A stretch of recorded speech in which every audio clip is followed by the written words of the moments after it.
Bueno, y pues para no pasar por alto esta parte de la sesión, sí me gustaría hacer un breve paréntesis para comentar, hacer un muy breve análisis, una muy breve reflexión, sin entrar a una cuestión asertiva o aseverativa, para evitar que pues se hiera alguna susceptibilidad y mucho menos pues se me tache de misoginia o que estoy siendo incongruente, ¿no? Con lo que estamos comentando. Pues obviamente quiero hacer este esbozo para efecto de que quede establecido pues cuáles van a ser los criterios en los cuales pues podemos aplicar de manera puntual, de manera oportuna, pues lo que es el test de ponderación y de idoneidad. Y bueno, pues para sentar bases en un ejemplo pues reciente, en un ejemplo pues relativamente básico de cómo es que tendríamos que realizar este análisis puntual, pues bueno, ahí está la propuesta recién aprobada de establecer un registro nacional de obligaciones alimentarias. Esta plataforma pues va a permitir precisamente que las personas que consideren necesario para efecto de realizar un trámite administrativo atendiendo sus derechos públicos, pues se vean limitados si es que se encuentran en este padrón derivado como consecuencia de pues alguna situación de deuda alimenticia. Y es que desafortunadamente en nuestro país pues existe esta situación en nuestra realidad histórica, ¿no? Entonces, creo que aquí podríamos desprender muchas cosas y pues entrar un poquito más en detalle, ¿no? Vamos a comenzar esta breve charla analizando precisamente estas cuestiones previas antes de entrar un poquito en detenimiento a este tema como tal, ¿no? Tenemos de primera mano la reforma de junio de 2011 y de la ley de amparo del 2013, en las cuales pues se advierten algunas circunstancias, algunas normas eh, heteroaplicativas, autoaplicativas, y bueno, y lo que ustedes ya saben y conocen. Y también tenemos pues las obligaciones internacionales que si bien es cierto, nos obliga lo que versa el artículo 133 de la Constitución Política de los Estados Unidos Mexicanos, en el cual pues se advierte que el Estado mexicano podrá suscribir tratados internacionales pues, previamente supeditados al contenido que establece nuestra Constitución, siempre y cuando pues no contravenga el contenido de esta misma, ¿no? Los artículos 1.1 y 2 de la Convención Americana de Derechos Humanos, también los artículos 26 y 27 de la Convención de Viena para el Derecho de los Tratados. Y pues por último tenemos, no menos importante, el artículo primero constitucional, el cual pues advierten muchas cuestiones que van insertas en este tema que pues vamos a dilucidar un poquito a detalle. Y bueno, pues entrando en esa cuestión de las situaciones previas, pues está las obligaciones internacionales, el artículo 1.1 de la Convención Americana de los Derechos Humanos, pues establece precisamente la obligación de respetar los derechos humanos, ¿no? En grandes rasgos dice que los estados partes en esa convención, pues se van a comprometer a respetar los derechos y libertades reconocidos en ella y su libre y pleno ejercicio. Y bueno, también el artículo 2 de la Convención nos establece que se deben de adoptar disposiciones de derecho interno, y esto es que si en el ejercicio de los derechos y libertades mencionados en el artículo primero no estuviere ya garantizado por disposiciones legislativas o de otro carácter, los estados partes se comprometen a adoptar pues estas medidas legislativas o de cualquier otro carácter, siempre y cuando pues obviamente se favorezca la garantización, la promoción y la divulgación de los derechos humanos, ¿no? También dentro de las cuestiones previas, pues tenemos el artículo 27 de la Convención de Viena para el Derecho de los Tratados, y que dice que una parte no podrá invocar las disposiciones de su derecho interno como justificación del incumplimiento de un tratado. Y ahí podríamos establecer como mera referencia, pues el caso Rosendo Radilla Pacheco, en el cual, pues ustedes saben y conocen a través de sus trabajos que ya tuvieron a bien remitirme, pues esta aplicación del artículo 27 de la Convención de Viena para el Derecho de los Tratados, donde pues obviamente el Estado mexicano arguyó precisamente adolecer de una herramienta constitucional que fuera adecuada a este caso ya multicomentado.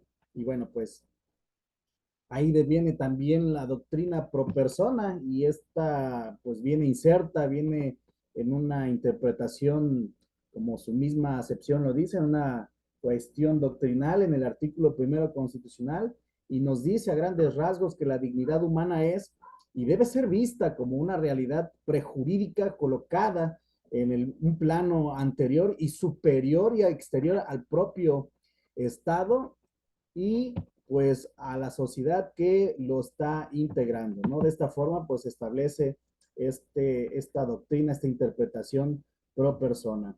También Antonio Cansao Trinidad nos dice en el voto, en el caso Barrios Altos contra Perú, que con base en este nuevo paradigma ya no es más estatrocéntrico, sino más antropocéntrico. Esto es muy importante que lo tomemos en consideración a la hora de establecer este test de proporcionalidad y de idoneidad de las medidas cautelares en materia de amparo. El juzgador tiene que ver precisamente esta obligación que constriñe el artículo primero constitucional a la par y a la luz de un respeto irrestricto de los derechos humanos, en el cual pues debe situar al individuo, al ser humano, en una posición central y teniendo los presentes problemas que afectan a la humanidad como un todo, ¿no? Y es aquí donde precisamente nos encontramos en esta confrontación de derechos humanos.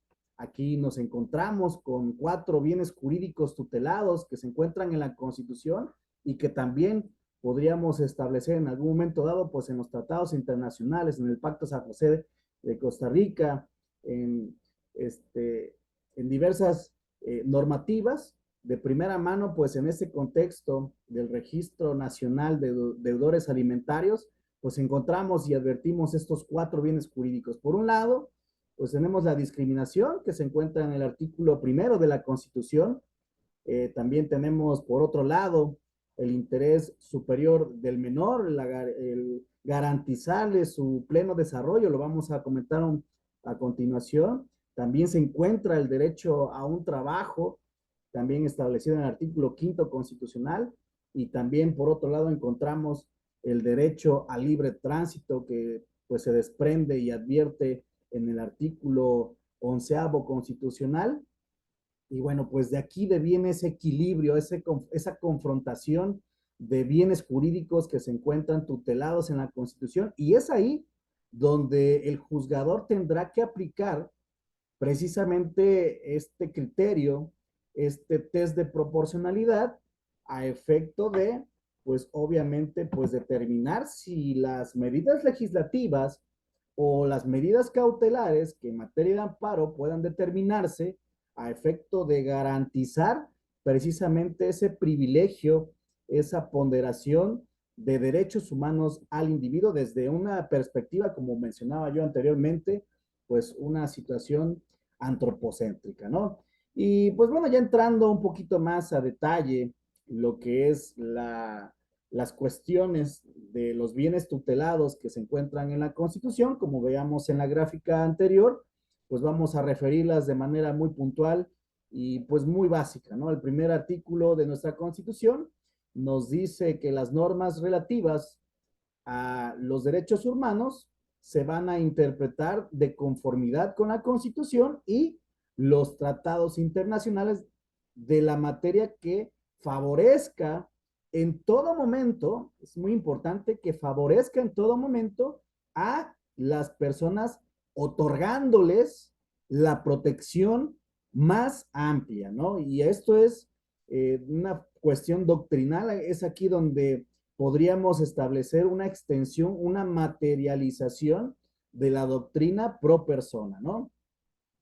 Asimismo, dentro del artículo primero constitucional, pues establece también esta situación que es muy importante en la cuestión taxativa del derecho. Aquí nos dice que va a quedar prohibida todo tipo de discriminación motivada por origen étnico o nacional.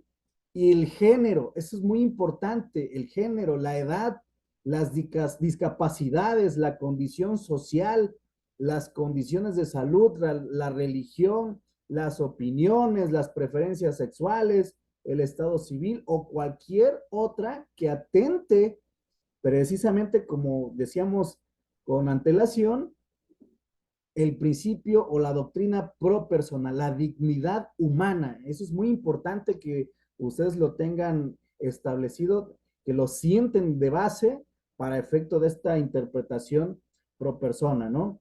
Y pues obviamente aquí es muy importante omitir, pues subrayar esta última parte, que tenga por objeto anular o menoscabar los derechos y libertades de las personas. Entonces yo creo que aquí podríamos estar entrando ya en la antesala del debate que pues vamos a sostener en unos momentos más, pues dado estas circunstancias, dado este análisis puntual que estamos haciendo, y pues con base a esto, pues ya ustedes tendrán mayores elementos para pues establecer un criterio más puntual, más objetivo respecto a este fenómeno que se está presentando en la realidad histórica que vivimos hoy en día, ¿no? También tenemos, por otro lado, el interés superior del menor, así como también el derecho de la familia, ¿no? Podremos estar estableciendo que en todas las decisiones y actuaciones del Estado va a tratar de velarse y cumplir con el principio del interés superior de la niñez, garantizando de manera plena sus derechos, ¿no? Aquí los niños y las niñas van a tener derecho a la satisfacción de sus necesidades de alimentación, salud, educación y sano esparcimiento para su desarrollo integral. Aquí establecemos o se advierte que este principio debe de guiar el diseño, la ejecución, el seguimiento y la evaluación de las políticas públicas dirigidas a la niñez, ¿no? Aquí es no menos importante es que el Estado tendrá que otorgar las facilidades a los particulares para que coadyuven al cumplimiento de los derechos de la niñez. Esto también es muy, de alguna manera interpretativa, pues hasta ambiguo, ¿no? Puede ser ambivalente de acuerdo al caso que pues estamos analizando, ¿no? Siguiente, tenemos el artículo quinto de la Constitución y este versa en el sentido de que ninguna persona podrá impedirse que se dedique a la profesión, industria, comercio o trabajo que le acomode, siendo lícitos, ¿no? Aquí el ejercicio de esta libertad solo podrá vedarse por determinación judicial cuando se ataquen los derechos de tercero o por resolución gubernativa dictado en términos que marque la ley cuando se ofendan derechos de la sociedad. Esto también es muy importante que lo tengamos muy presente por el análisis, la reflexión que estamos haciendo al caso en comento, ¿no? Y bueno, pues ya entrando en este análisis, en esta definición, pues, de lo que es la aplicación del test de proporcionalidad, y vemos de primera mano, pues, el examen que se tiene que hacer, el análisis puntual y exhaustivo de esta medida legislativa que pues estamos ya comentando, pues en ese sentido, ¿no? Y aquí nos dice que, pues para poder establecer la metodología de analizar las medidas legislativas, pues primero se debe de realizar el examen de la constitucionalidad de una medida legislativa, debe realizarse a través de este análisis que se va a dividir en dos etapas. En una primera etapa debe determinarse si la norma impugnada incide en el alcance o contenido inicial del derecho en cuestión. Dicho en nuestros términos, pues debe establecerse si la medida legislativa impugnada efectivamente limita al derecho fundamental. De esta manera, pues creo que en esta primera fase corresponde precisar cuáles son las conductas cubiertas de primera fase o inicialmente por el derecho. Ya una vez que se ha hecho lo que acabo de referir, pues se debe de decidir si la norma impugnada tiene algún efecto sobre dicha conducta. Esto es, si va a incidir en el ámbito de protección del derecho aludido, ¿no? Aquí podemos advertir si la conclusión es negativa, pues el examen debe terminar en esta etapa, ¿no? Es como un diagrama de flujo en el cual, pues si encontramos que esa situación se advierte en materia, bueno, más bien en sentido negativo, pues, pues obviamente se tiene que concluir en esa etapa, en ese análisis, ¿no? Con la declaración de que la medida legislativa impugnada pues es constitucional. En cambio, si la conclusión es positiva, debe pasarse a otro nivel, pues, de análisis, ¿no? Aquí, en esta segunda fase, pues, debemos de examinar si en el caso concreto existe una justificación constitucional para que la medida legislativa reduzca o limite la extensión de la protección que otorga inicialmente el derecho, ¿no? Al respecto, pues es necesario tener presente que los derechos y sus respectivos límites operan como principios, ¿no? De tal manera que las relaciones entre el derecho y sus límites encierran una colisión que debe resolverse con la ayuda de un método específico que denominamos precisamente como test de proporcionalidad.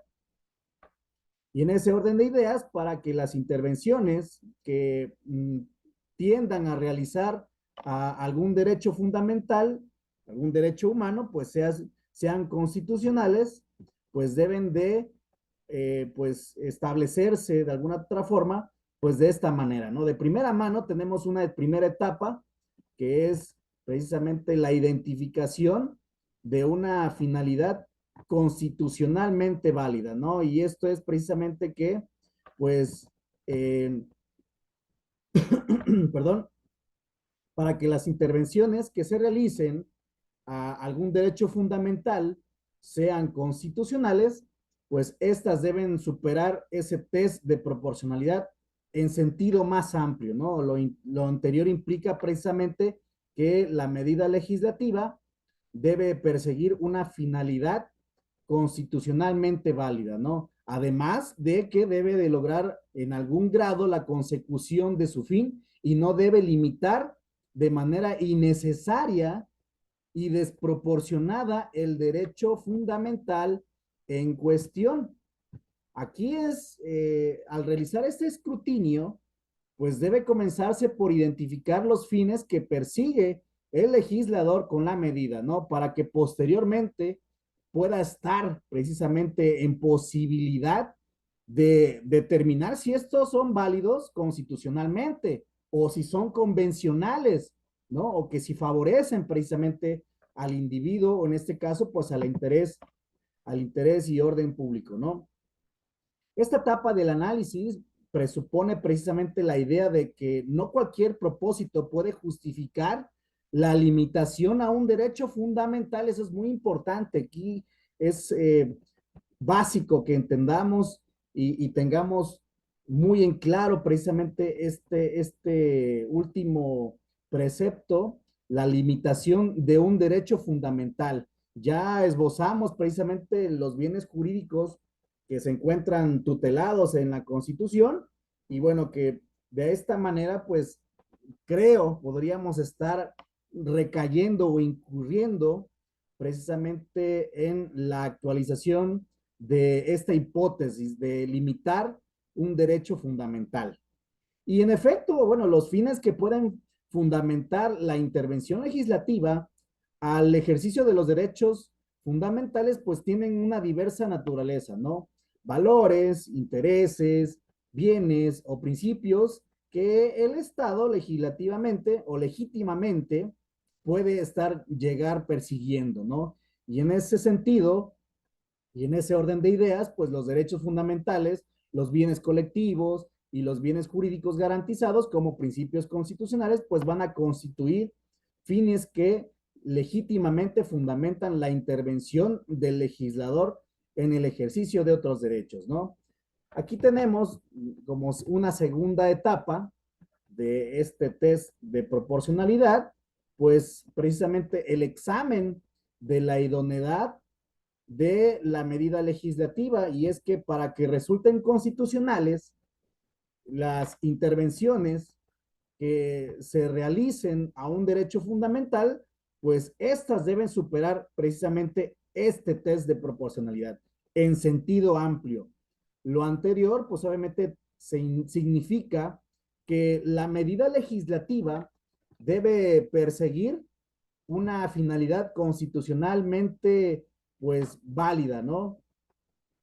Lograr en algún grado la consecución de su fin y no limitar de manera innecesaria y desproporcionada el derecho fundamental en cuestión. Por lo que hace a la idoneidad de la medida, en esta etapa del escrutinio, pues se debe de analizar si la medida impugnada tiende a alcanzar en algún grado los fines perseguidos por el legislador, ¿no? Y en ese sentido, el examen de idoneidad presupone la existencia de una relación entre la intervención al derecho y el fin que persigue dicha afectación, ¿no? Siendo suficiente que, pues, la medida que se establezca para tales efectos, pues, contribuya en algún modo y en algún grado a lograr el propósito que busca el legislador. Y finalmente, quiero mencionar que la idoneidad de una medida legislativa podría mostrarse a partir de conocimientos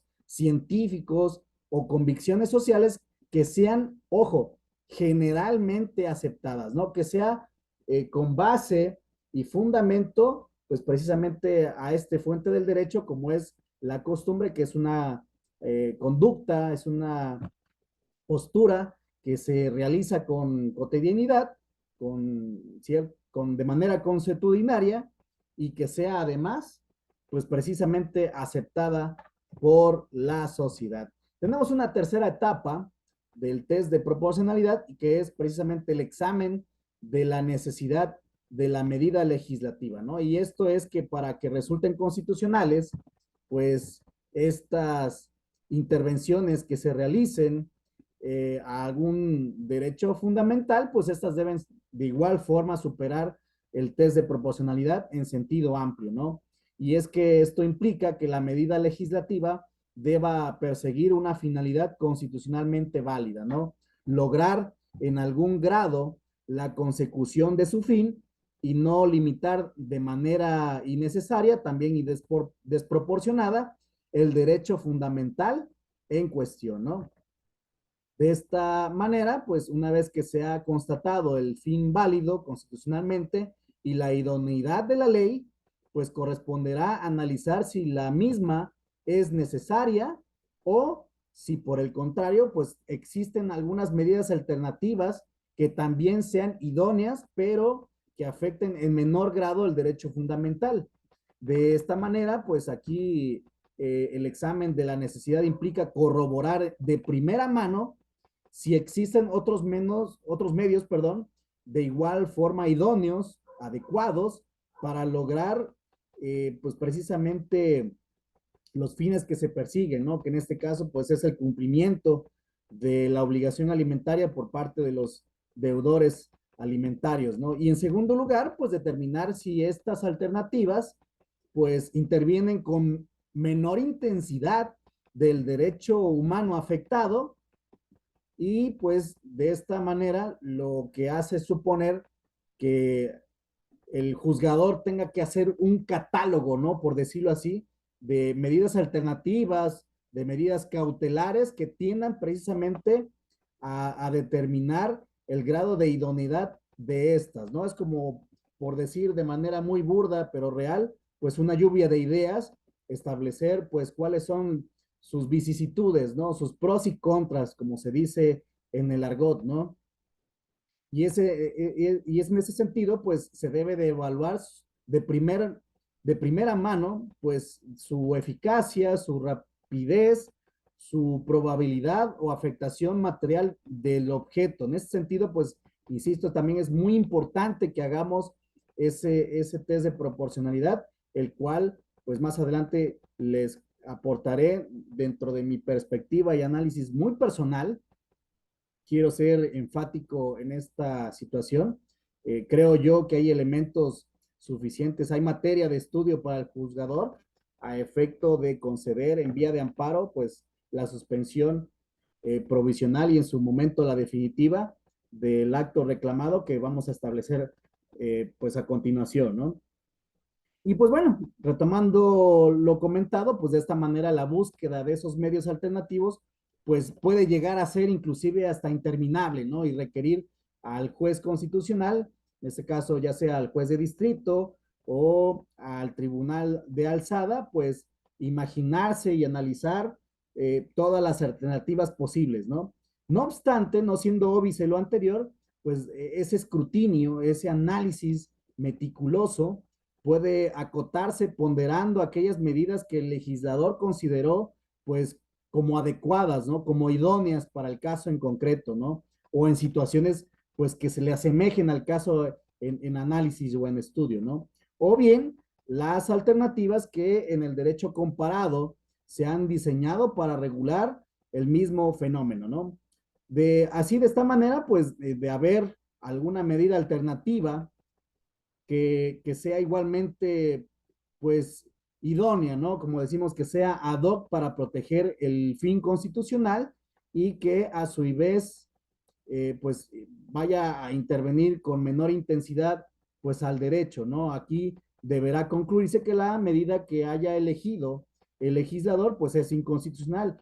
En caso contrario, pues, deberá pasarse a la cuarta y última etapa de este análisis meticuloso, que es la proporcionalidad en sentido estricto, ¿no? Y aquí entramos en la última y cuarta etapa, pues es precisamente ese examen, ese análisis puntual y oportuno de la proporcionalidad en sentido estricto de la medida legislativa, y pues esto es para que resulten constitucionales las intervenciones que se realicen a algún derecho fundamental, pues estas deben superar precisamente también ese test de proporcionalidad en sentido amplio, ¿no?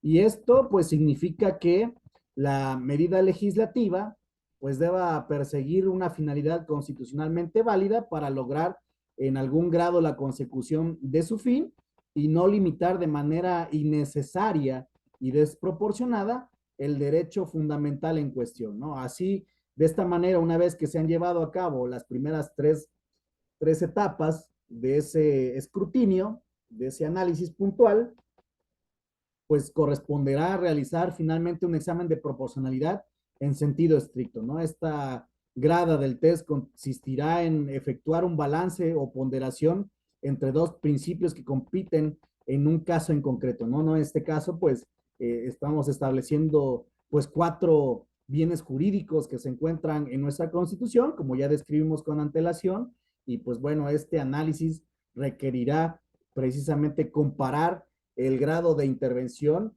en el derecho fundamental que supone la medida legislativa examinada, ¿no? Frente al grado de realización del fin perseguido por esta, y que en otras palabras, pues esta fase del escrutinio es necesario realizar una ponderación entre los beneficios que cabe esperar de una limitación desde la perspectiva de los fines que se persiguen en relación o en comparación a los costos que necesariamente se producirán desde la perspectiva de los derechos fundamentales afectados o dentro de los derechos humanos afectados en ese sentido, ¿no?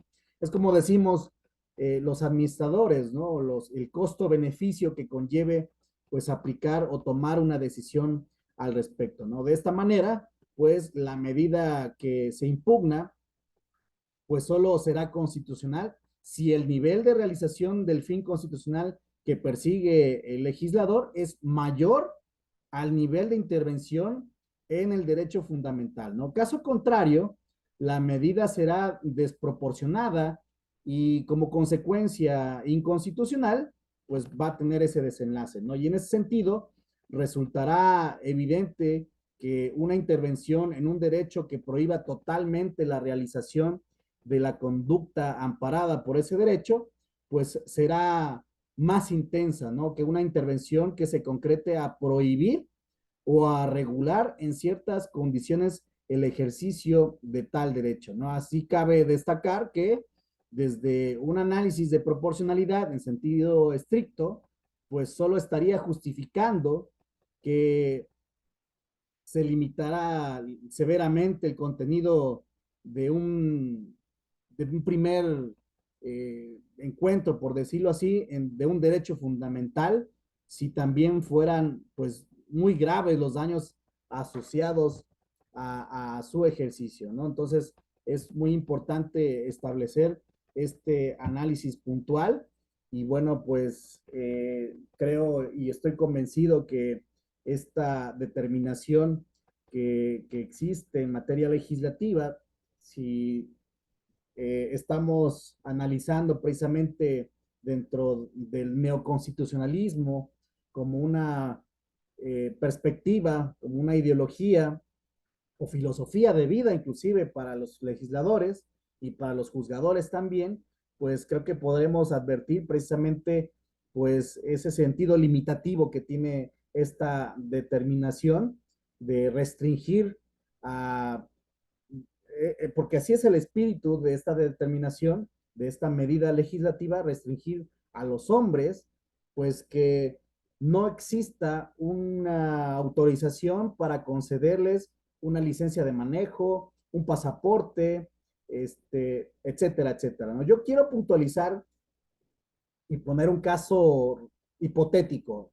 No estoy concediendo como real que esté sucediendo o que tenga entre, pues entre sí un asunto de esas características. No estoy descartando que pueda llegar a suscitarse una situación como tal, pero bueno, en espera de, pues estaremos estableciendo estos criterios para efecto de, pues garantizar a nuestro representado legal, pues la protección más amplia a través de esta herramienta constitucional, a través de este medio de control constitucional, como es el juicio de amparo. Imagínense ustedes que pues siempre me contextualizo un servidor para una mejor comprensión, ¿no? Imagínense que yo tuviese acreedores alimentarios y me quedara sin empleo y de repente pues me ofrece una oportunidad de trabajar, pues ya saben, ¿no? Fuera del estado o inclusive, vámonos a otra extensión territorial, fuera del país. Ya saben ustedes si conocen esta nueva modalidad, esta moda, por decirlo así, pues en Canadá, ¿no? Entonces yo voy a tramitar mi pasaporte y como me encuentro en una situación jurídica que me están demandando la pensión alimenticia, pues de manera interpretativa, pues esta norma o esta nueva disposición establece que cuando exista el temor fundado de sustraerme de la acción de la justicia, en este caso, pues de cumplir una obligación alimentaria, pues se me va a restringir. Entonces, quiero pensar y me atrevo a asegurar que a través de un juicio de amparo, pues tendré que argumentar precisamente que mi salida inminente del país, pues es atender precisamente a esa obligación alimentaria. Y en ese sentido, pues el juzgador tendrá que aplicar precisamente este test de proporcionalidad, de idoneidad de las medidas y concederme la suspensión provisional lisa y llana o concederme la suspensión lisa y llana más bien. Y si no, pues esperar a un segundo momento a que en la suspensión definitiva pues me la conceda porque atenta y detenta contra el principio de libre desarrollo de la personalidad, que esto implica pues precisamente lo que consagra en algún sentido el artículo quinto constitucional, pues también el desarrollarme profesionalmente o laboralmente en otro país, pues podría ser un argumento válido para el juzgador a efecto de concederme de primera mano pues la suspensión provisional o la suspensión lisa y llana de pues de la protección más amplia de la Constitución, que es concederme pues el amparo, ¿no? Y bueno, finalmente digo, insisto, no es sonar misoginia o una cuestión homofóbica, pero pues estamos encontrándonos que la espiritualidad de esta medida legislativa, pues se basa o se centra precisamente en el hombre, ¿no? Y como lo mismo lo dice el artículo primero constitucional, pues establece la no discriminación, ¿no? Yo creo y estoy convencido que si la norma estableciera pues ambos géneros, pues yo creo que atendiendo a esta nueva sinergia legislativa, a esta nueva sinergia en materia de derechos humanos, estaría excelente, ¿no? Con sus respectivas reservas. Eso quiero ponerlo muy en claro para efecto de, pues, que no exista una mala interpretación hacia mi criterio, hacia mi juicio, ¿no? Y bueno, pues en ese sentido, pues insisto y recalco, dentro de esta nueva sinergia del neoconstitucionalismo podremos encontrar pues estas situaciones que van a favor del cumplimiento de esas obligaciones internacionales que ha contraído el Estado mexicano a través de esa suscripción en la Convención de las Naciones en materia de derechos humanos y bueno, pues de esta manera, pues creo que se desaparta un poco nuestro estado mexicano, si bien es cierto que la intención como tal, pues es buena, pero no menos es que creo que se puede debatir en otra situación, en otro contexto, ¿no? Tendría que haber alguna modificación a efecto de que, bueno, finalmente si hay la posibilidad de ser controvertido en algún procedimiento judicial, pues bueno, sea esta la instancia que resuelva precisamente como lo dice el artículo quinto constitucional, que sean los tribunales quienes determinen precisamente la imposibilidad material y consecuentemente jurídica de que una persona se vea limitada de ejercer alguna profesión o algún trabajo que pues de manera puntual pues la sociedad reproche o determine como ilícita, ¿no? Y bueno, pues vamos a concluir con esa reflexión, pues precisamente, pues, insisto y recalco, no es ir en contra de esta nueva sinergia, pues atendiendo a estos grupos, como dicen por ahí ustedes, los grupos de choque, ¿no? Y finalmente, pues, insisto y recalco, sin necesidad de llegar a una situación de manifestación, a una situación de, pues, de que tenga que tomarse vías públicas, edificios públicos, pues yo creo que, y estoy convencido que este caso en concreto podría ser controvertido a través de la interposición de un juicio de amparo indirecto contra esta disposición, contra este acto reclamado que pues obviamente afecta la esfera jurídica pues de todas las personas en general, atendiendo precisamente a ese análisis que hemos realizado con anterioridad y que bueno, finalmente pues hemos hecho esa breve semblanza en la presente sesión. Vamos a abrir la sesión de preguntas y respuestas y pues posteriormente proceder con el desarrollo precisamente de la actividad que es establecer el sano debate de este tema que pues yo estoy plenamente seguro que dentro de sus grupos sociales y familiares pues se preguntarán o les consultarán precisamente cuál es su perspectiva al respecto y bueno pues finalmente este tipo de foros pues permite precisamente retroalimentar pues ese criterio y robustecerlo además con elementos y fundamentos como siempre lo he establecido y pues como siempre lo he pregonado que debe ser una herramienta de todo abogado, ¿no? Motivar y fundamentar, ¿no? Entonces,